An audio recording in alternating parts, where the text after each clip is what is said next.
আমেরিকায় ইসরায়েল দূতাবাসে দুই কর্মীকে গুলি করে খুন। ওয়াশিংটনে ইহুদি মিউজিয়ামের বাইরে তাদের গুলি করা হয়। ঘটনাস্থলে মৃত্যু হয়েছে দুজনের। হামলার নেপথ্যে কে বা কারা তা এখনো স্পষ্ট নয়। একজন হামলাকারীকে ইতিমধ্যে গ্রেফতার করা হয়েছে।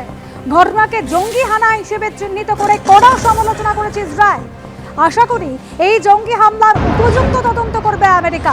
প্রতিক্রিয়া তেল আভিভে।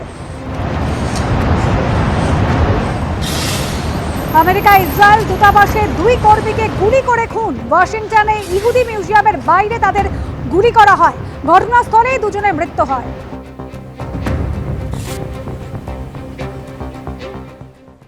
রাষ্ট্রপুঞ্জের পর এবার ফের পাকিস্তানের মুখোশ খুলল ভারত। পাকিস্তানকে কড়া ভাষায় আক্রমণ ভারতীয় প্রতিনিধি অনুপমা সিংয়ের। জেহাদি জঙ্গিদের ভরকেন্দ্র পাকিস্তান। সন্ত্রাসের মদতদাতা এবং নিয়ন্ত্রকরা পাকিস্তানের মাটি থেকেই কাজকর্ম চালায়। সিন্ধু জলচুক্তি নিয়েও অপপ্রচার চালাচ্ছে পাকিস্তান। পাকিস্তান সন্ত্রাসের জন্ম দেয় ভিকটিম বলে কুমিরের কান্না কাঁদতে পারে না। 26 জন নিরীহ ভারতীয়কে পরিবারের সামনে হত্যা করেছে পাকিস্তানি জঙ্গিরা। বিশ্ব স্বাস্থ্য সংস্থায় বার্তা ভারতীয় প্রতিনিধি অনুপমা সিংয়ের। Let me set the record straight. On 22nd April 2025, Pakistan trained terrorists massacred 26 innocent terrorists in Pahalgam, executed at point blank range, in front of their families. It was a scene of unimaginable horror, a deliberate slaughter of innocents. The UNSC rightly underscored the need to uphold perpetrators, organizers, financiers and sponsors of this repressive act of terrorism accountable. Let us not forget these sponsors and organizers operate from Pakistani soil. In response, India launched Operation Sindoor, precise, proportionate and focused on the infrastructure of terror inside Pakistan. We took measures to ensure that civilians were neither targeted nor harmed, rather only the Pakistan-trained terrorists and their well-known hideouts. Pakistan also continues its false narrative regarding the Indus Water Treaty, trying to obfuscate the issue, and they even do so while simultaneously sponsoring cross-border terror, flagrantly violating the very spirit of this treaty or any treaty. They cannot blithely speak of the benefits of peace while actively exporting violence. A state that breeds terrorism cannot masquerade as its victim. 22 April থেকে 22 মে পেহেলগাঁও কাণ্ডের এক মাস পার। ভাইসরন valley যাওয়ার রাস্তার কি পরিস্থিতি? আমাদের প্রতিনিধি আসিফ কুরেশির প্রতিবেদন দেখুন।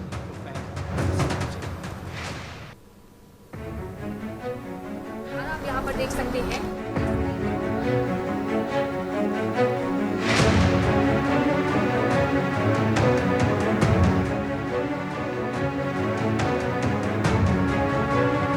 পেহেলগাঁও কাণ্ডের পর এক মাস পেরিয়ে গিয়েছে। পর্যটক প্রায় নেই বললেই চলে। স্থানীয় বাসিন্দারা তারা বলছেন যে এই পর্যটনের মরশুমে একেবারে ফাঁকা হয়ে গিয়েছে পেহেলগাঁও ভাইসরন ভ্যালি। যে নারকীয় ঘটনা ঘটেছিল 22 এপ্রিল, তারপর থেকে কার্যত পর্যটক শূন্য এই পেহেলগাঁও।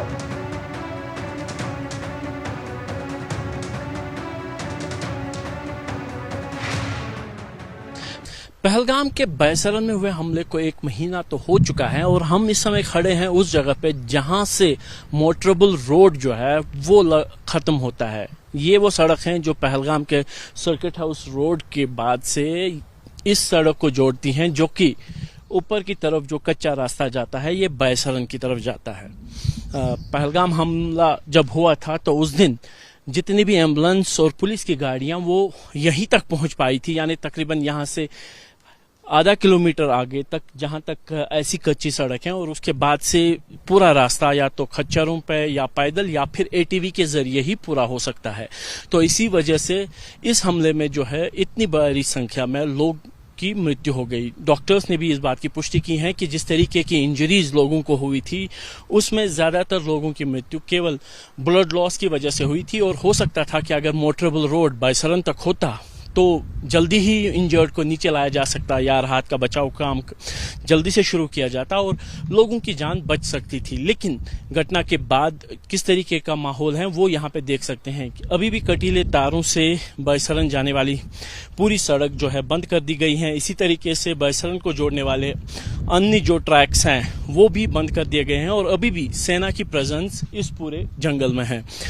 सेना का सर्च ऑपरेशन भी चल रहा है, क्योंकि अभी भी बैसरन हमले को अंजाम देने वाले वो आतंकी अभी तक सुरक्षा बलों की गिरफ्त से बाहर हैं और उनके खिलाफ ऑपरेशन तो चल रहे हैं, तलाशी अभियान भी चल रहे हैं, लेकिन सुरक्षा के व्यापक प्रबंध अभी भी पूरे इस इलाके में हैं। आप देख सकते हैं कि सीआरपीएफ की टुकड़ियां जो है वो उन इलाकों में गश्त करते हैं, इन जंगलों के जो सिविलियन एरियाज के साथ जुड़े हुए हैं, और अंदर जो सर्च ऑपरेशन है वो सेना की तरफ से चलाया जा रहा है।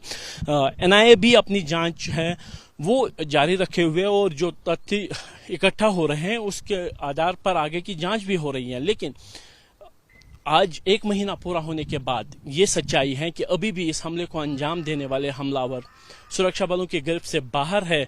भले ही इस साजिश को रचने वालों को निशाना बनाया गया हो, उनको भारतीय सेना की तरफ से सरहद पार जाके नष्ट कर दिया गया हो उन ठिकानों को, लेकिन जमीनी हकीकत यही है कि आज भी 1 महीने बाद भी लोगों को इंतजार है कि कब इस हमले को अंजाम देने वाले हमलावरों को उनके अंजाम तक पहुंचाया जा सके।